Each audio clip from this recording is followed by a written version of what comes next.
أأنتم أشد خلقا أم السماء بناها رفع سمكها فسواها وأغطش ليلها وأخرج ضحاها والأرض بعد ذلك دحاها أخرج منها ماءها ومرعاها والجبال أرساها متاعا لكم ولأنعامكم فإذا جاءت الطامة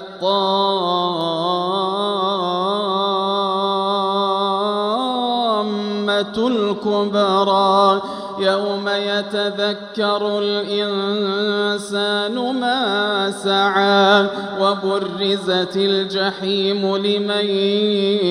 يرى فأما من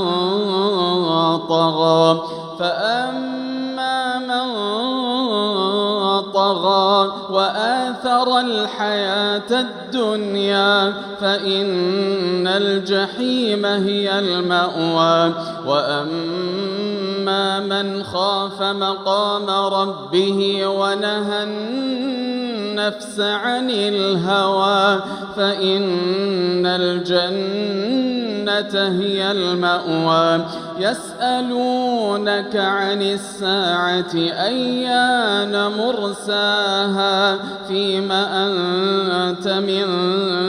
ذكراها إلى ربك